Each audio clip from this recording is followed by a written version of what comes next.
So, first of all in the ring we have Nicky Roncoroni. Nicky probably needs no introduction. She has competed mainly at eventing, represented Scotland at junior level, England at young rider level, and she has produced many a good event horse, including Arctic Soul, who has competed around badminton. So she is on Easy Game here this evening. Easy Game is a 12-year-old, was in training with Willie Mullins and was very successful on the track. He ran a total of 42 times with 19 victories, 9 places, and has won close to $500,000 for his owner. Debbie Mangan is now his owner, and Debbie and Nicky's plan, I think, is to share him throughout the summer, with Debbie to do a little bit of showing with the TREO EILE Pathway series, and Nicky to follow the eventing series. Thank you very much. Good boy. So this guy, he's been back with me since the beginning of March, and this is his first outing this year. So forgive us if we're a little bit rusty, and he's a little bit wide-eyed because it's quite a thing for him despite all that he's done in his incredible career. I'm very lucky to be playing a little part in his retraining, and from the moment that I sat on him, I was like, wow, this is a Ferrari. And I wish I had him when he was a baby horse and we could have, gone to 5-star with him, because he's an out-and-out athlete. And added to that, he has the most fantastic attitude to learning, and that is what has made my job a lot easier to take him from the racetrack to what we're doing today.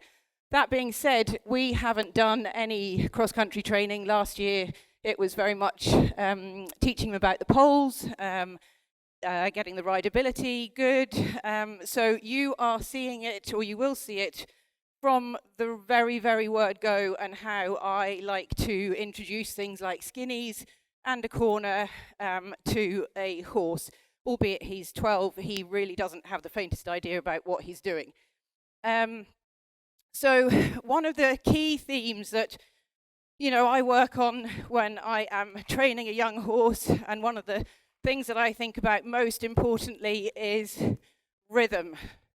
And a horse has to have rhythm in all his gaits, be it walk, trot, canter, before we can really develop into sort of the next stages. So, as you can see, good boy. He has a really lovely balanced trot. I mean, this is what the exceptional thing is about this horse. He's naturally very balanced. He's very straight. Debbie has obviously done a fantastic job with him when she's been riding him at Willie's. And for all his racing, he really does make life a lot easier for himself just by being naturally athletic. Good boy. Good boy. So yeah, good walk, good trot. And then when we pick him up into canter, good chap. And he is super sensitive, super light, naturally goes in a good frame. But one of the things that we are working on, and we will consistently have to work on, and it's a theme that I think Sam is going to work on with his lad, is keeping the rhythm. And these guys, all through their careers, they've been asked to go flat out as fast as they can over the jumps. And for the eventing, whether it's whatever level you want to do, it is about trying to get him to slow down with his body and take his time going over the fences. Good chap. Okay. So he's had a nice little warm-up. Ideally, I just wouldn't mind cantering over a pole on the ground somewhere, and then we'll start jumping. I always start right from the very beginning, so that he has every chance to understand exactly what is going to be required of him. So now I'm kind of saying, okay, buddy, we're going into jumping phase now. So first time I'll trot, and then I'll canter, and then we're good to go. So just so that he kind of uses his feet, he thinks about what's in front of him. Good boy, easy. And canter, good job. Oh, what a fella. Sorry, you'll have to forgive me. I do a lot of good boys and woes, and I think they quite appreciate it, but it sounds a bit like I'm talking like an idiot, but never mind. Good boy, easy now. That's a chap. Okay. Nicky, you're making this Build look it up, yeah. exceptionally easy. And I know, like personally speaking, I've had a couple of thoroughbreds that have come off the track, and you've come out here and you've ridden them beautifully there, and some of them come out with their heads in the air. How important do you think it is, maybe them having had flat work prior to coming to you? You obviously found that a huge benefit, did you? Oh, I think it's 100% important. You know, I don't care what discipline they're doing. You know, a horse has to be even on both reins and you know, be nice in the mouth, and you know, if nothing else, it makes it easier for the jockeys to, you know, manage round a race course if they are a little bit schooled and a little bit trained.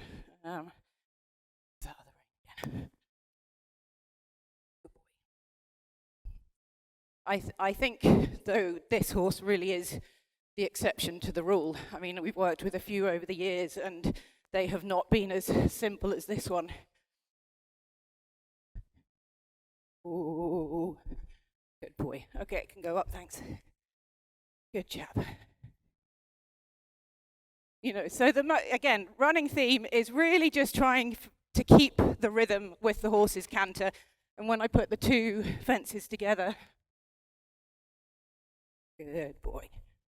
Okay, it can go up, please. Cute. Good boy. So what we've got set up on the far side there is a related distance, which we can play with the stride pattern. Oh, good boy. And you know, you see there, he hit the fence. I'm not worried about that. You know, he's got to take a little bit of responsibility of drawing back off the fence, so I make sure that my rein is very soft, that I'm not whoa. And I don't mind that at all, okay? You know, he's learning. And I said whoa, and he slowed down, so that was great. Okay, so we're going to go on to the related distance now.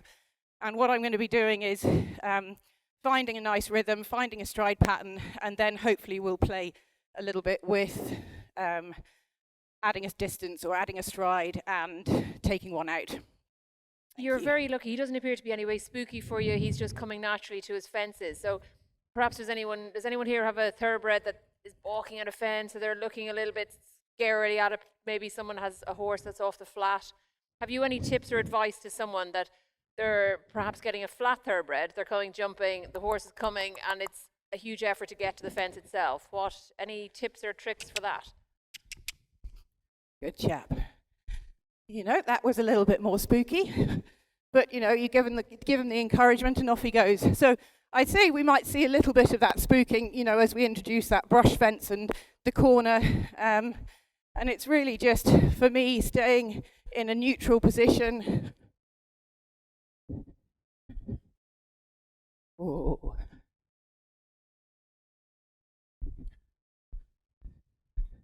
Good boy. Okay, how many strides were there?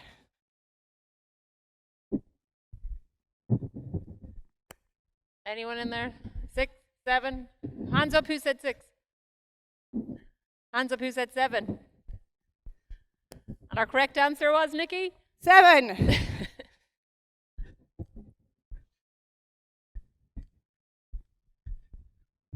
One, 2, 3, 4, 5, 6, 7. Good boy. Okay.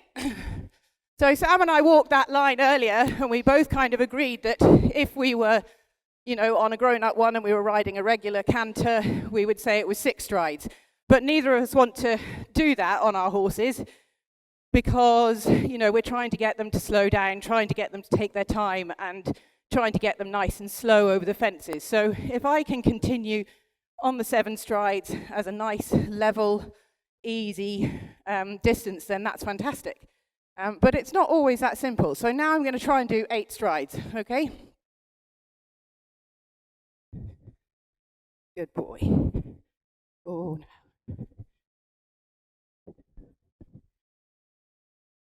Oh.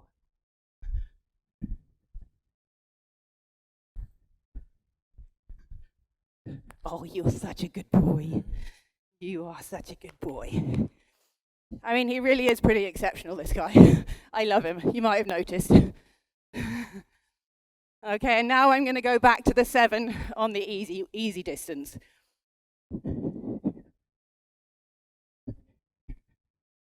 Oh. 1, 2, 3, 4, 5, 6, 7. Very good. Very good. Okay, so really, really lovely exercise, whether it's a racehorse, whether it's a sport horse, young or old. This is such a brilliant exercise. This is something that we come back to time and time again for horses of all levels. Varying that stride pattern. We've kept it nice and simple today, but I think Sam will go a little bit further with that on his demo. But I think he's done it absolutely brilliantly for the stage that he's at. So Sam made a good point earlier. He was saying, it's not necessarily the height of the fences at this stage. It's getting them over it, it's jumping it, just taking their time, working up and down through your distances there. Absolutely, yeah. Rideability is the most important thing, and them listening and reacting to a different body position, because obviously, he's used to that. Although I'm sitting in a light seat so that he can stay nice and soft over his back, I'm still, upright, but that's telling him to just go a little bit slower than what he's used to. But yeah, so good. Okay, I think we'll start with the skinny. So he hasn't seen a skinny before at all. So we're going to start as if he was 4. So just a pole on the ground, please. One of the things when I was thinking about what I do here today was trotting. And I do a lot of trotting for him because I think that really helps with the shape and his body. And they really have to do a trot pole to a vertical and an oxer, and it really, really helps. So yeah, I would totally do lots of trotting. Trot poles and, good boy, trot poles and trotting to a fence as well, definitely. Oh, as soon as, but just keep it simple. As soon as you feel like you have, a degree of rideability and, they are coping. You've got to listen to your horse. You've got to listen to what they're telling you and how how they are coping with the training. As I say, whether it's sport horse or thoroughbred, they often tell you when they're ready. And, if it goes a bit wrong, don't panic. Make it a bit more simple for them. And, go back a stage. I think that's the one thing, remember that you've got lots and lots of time. Okay, so here, I've walked a couple of times, very good. They've got to get used to when you're doing skinny work, they've got to get used to the wings, the narrower sort of gap. Some horses can find it a little bit claustrophobic. So it's really just making sure that he's happy with the flags. I'm keeping him nice and straight between my leg and my rein. Good boy. Okay. Shall we have a little pole there? Thank you. Good boy. And anybody that's sitting in front of the skinny there is going to be able to tell me whether I'm totally straight or not. Good boy. Very good. Well done. Very good. Good job. And again, I'm trotting. The lady there asked about trotting. I'm trotting because it gives me more control, okay? He's still learning, and I want to be able to control every step. Good boy. Well done. Okay. Great to see him have his ears pricked, really looking at what's going on, processing it all. How does he feel underneath you with this crowd here? He feels great. I mean, he's a little bit distracted doing that way because, there's obviously quite a lot in front of him, but he's still trying. Yeah. And that's all that you can ask from a horse at whatever stages that you feel that they're trying to work with you and trying to learn. Do we try the brush? In theory, it shouldn't be a problem, obviously, given all the chasing that he's done, but, Strange things happen at sea, don't they? Good chap. So, boy, there we go. So I just did a little bit of trying to do a little bit of a readjustment, because anybody that's in front of me can probably see his quarters went out that way. So even though I'm standing and I'm showing him the fence, I still want him to be straight and, listen to my leg. So again, I'm going to trot because I've got more control in trot. And steady chap, good man. And if it goes wrong, or if he gets a bit of a wobble or does a bit of a funny jump, it doesn't matter. They've got to question it sometimes, otherwise how do they learn? Good boy. Oh, you're a superstar, aren't you? Good boy. And actually there you can see, he actually jumped a little better because there was something for him to look at. Sometimes the poles get a little bit boring. Boy, easy, easy. Good. And I don't know whether anybody saw there, but he was really super with his footwork. Really patted the ground and, was clever. So absolutely lovely. Very happy with this. Very happy. Good boy.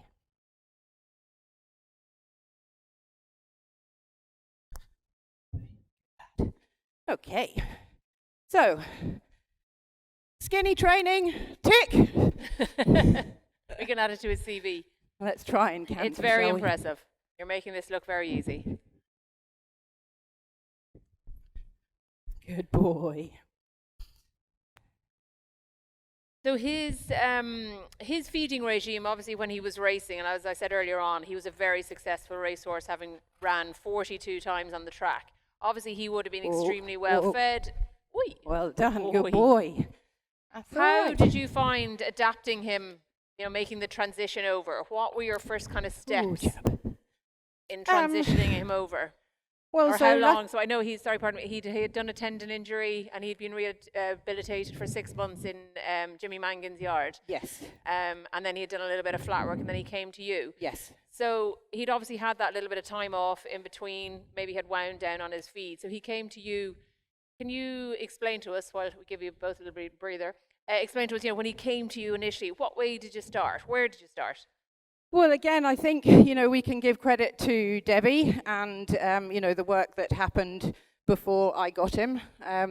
Obviously, Willie feeds Red Mills as well, so that's quite convenient.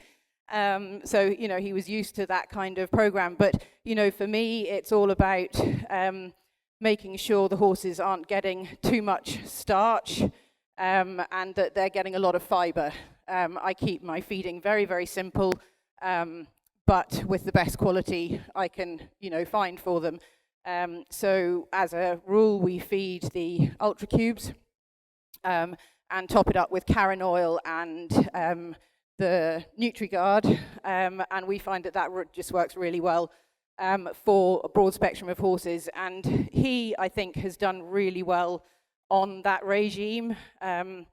He's slotted into life at Castle Kelly really quite happily and quite easily. And I think condition-wise, he looks fantastic. Debbie would say he's picked up 100 kilos since his racing days, and she can never understand that his rugs don't fit him anymore. And I was like, yeah, he's a big boy now.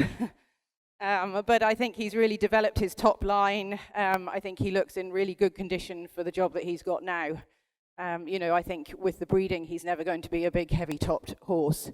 No. But if we can keep his, skin and condition good from the inside out, then, we're on to a winner. I'm a big fan of that, a believer in that, feeding them from the inside out as well. Yeah. And he looks an absolute And feeding for the work that they're doing rather than, what you want. So keep it simple and work them to feed them rather than feed them to work them. And then you find, hopefully, that they don't have as many issues with temperament or... And you mentioned his rugs don't fit him, so presumably then his saddles, so yeah, you're coming off everything changes as well. So, you know, talk us through like the tack. A lot of people maybe have come off, you know, a sport horse or a cob or a draft, and then they're getting onto a thoroughbred. We're very different shape and are constantly changing with the workload, with the feed load as they develop. So getting your tack correctly fitted, little things like that. Absolutely, that's one of the most important things, I think, you know, is correctly fitting saddles. I use, and we're very lucky to have her here today, Christine from North Coast Equestrian, and this saddle is from her, and she also supplies these wonderful pads, and these pads have inserts in them, so rather than having to buy 25 different saddles and changing it all the time, this one pad is absolutely amazing because it you can adapt it to suit and fit each horse rather than having to change your saddle. So obviously, you know, we have a sport horse yard. My saddles are going to be a little bit wider. So for him, I use this pad and a couple of inserts and, you know, make do. But I think most importantly is to have a saddle that's not too narrow and is not going to pinch them or which is, you know, going to make them much, much surer than if you have a saddle that's a touch wider with a nice pad underneath it. So that would be my advice. Okie dokie. Anybody any questions there again? Moving on to the next little session. Nope. Okay, so we're going to have a look at the corner then. Luckily, in all the baby classes, most corners are fairly small and nice and wide. So, you know, you can sort of jump them as oxers, but at the same time, we want to familiarize him with the shape of a corner. And sometimes, you know, that one there is nice and thin, but when it gets a bit wider, sometimes they can kind of look into it and look into the gap. So, you know, we just want to do things nice and slowly. So, down the way? No, I think it's all right. We'll see what he does. Okie dokie. We have the most overqualified pole boy being Sam Watson doing poles. We're keeping him nice and grounded here for his next demonstration. Oh, and I should add, actually, Sam, we'll just pop the guide rail up. Should add with a corner most of the time. We'll pop it up on the stand. Yeah. Just because, you know, a young or inexperienced horse, you know, he's inexperienced, not necessarily young, but, you know, let's train them properly from the word go rather than just expecting that they're going to jump it. Sometimes it's, you know, it's easy to just take advantage of a horse's generosity, but if we teach them properly from the beginning and progressively, they will become confident and you will have less problems. So just because he hasn't seen one before, we'll put the guide rail up.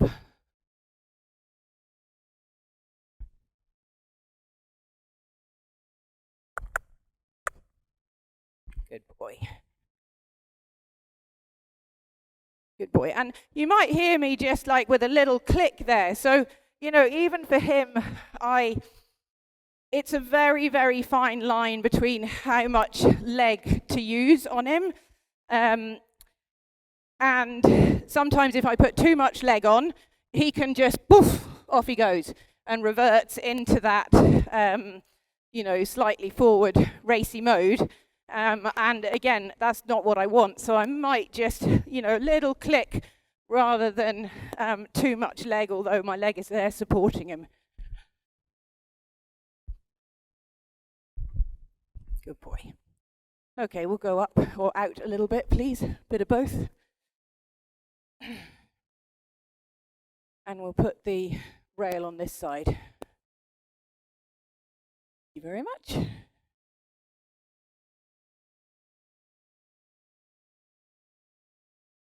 He says, I don't know what all the fuss is about. Easy peasy. Easy by name, easy by nature. He's really taking it all in stride, no pun intended, isn't he? Good chap. Okay. Now. Good boy. Come on in.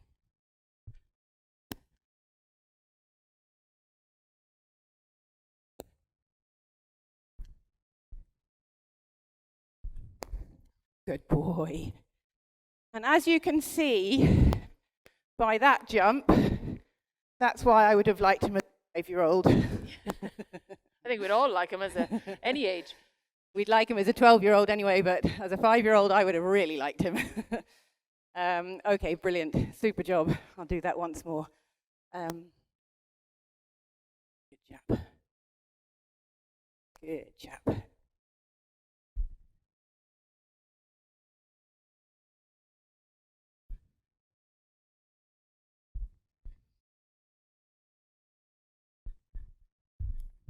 Good boy.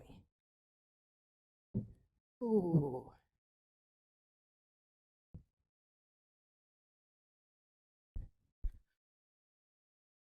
So now I'm just gonna, good boy, easy. That's it, just put a couple of fences together for him. Let him get the idea of just a little bit of flow, a little bit of rhythm.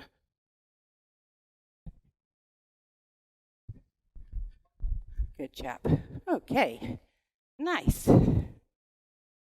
I see Sam's put the guide rail up on that brush. Are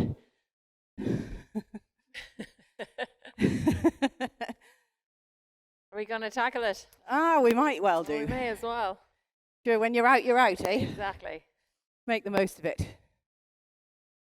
He's really relaxed underneath you there now. He absolutely loves work. He loves work. He loves getting his teeth stuck into something.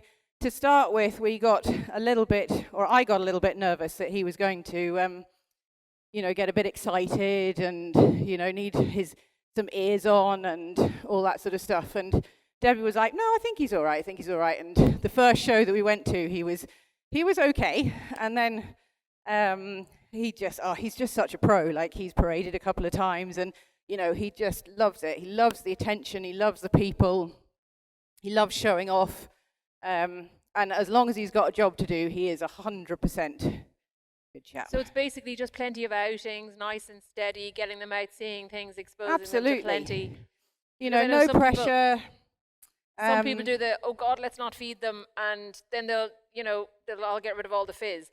But they do need to be fed, and I know, again, going back to Sam here, I'll probably use it again, I'm stealing all his phrases. He describes them as getting a little bit hangry. He said some people, they cut back on the feed thinking, oh, well, I'm feeding them too much. But that, again, going back to how important the nutrition is in the retraining of the racehorse, is to make sure you feed them for what they're going to do. Absolutely, and definitely keeping, high fiber, low starch. Like, if you stick by that mantra, then, hopefully you're not going to go too far wrong. Right. But getting them out, as you say, getting them to shows, Debbie has put in her homework as well, as much as you, but getting them out and keep getting them exposed to things, and don't be afraid to get them out and show them exactly. things. Little outings, no stress, and if you have a problem, go back a stage. It's not a problem. Okay, so I don't know whether you can see from there, but this fence here has got like a little shoulder brush on it. So I'm going to attempt to see if we can give it a little jump. And again, you got to remember, he has seen absolutely nothing like this before, ever, apart from obviously the chase fences.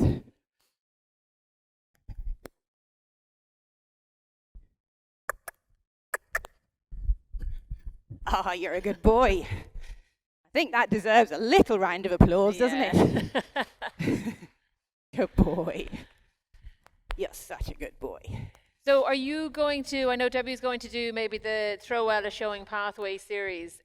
You'll be aiming him at the Eventing Ireland, some of the subsidised training day or events, should I say, throughout the calendar. Talk us through a little bit of a plan where will we see. Well, it's certainly something that Debbie and I have spoken about, and I think because TREO EILE have offered such incredible incentives this year, I think, again, we will listen to Easy Game as to how his training is progressing. But because of those incentives, it's really made, such a difference for the likes of these horses to, have another job, and start at the lower levels. And I just think it's very important. I mean, these horses have given everything to so many people. And, we are exceptionally lucky with this guy and his attitude and his talent. but there are many, many others that, you know, deserve a second chance. And I think TREO EILE have just done the most incredible job highlighting the versatility and adaptability of them. So I think it's it's an exciting season. Going to be busy this year between eventing and showing anyway. Definitely.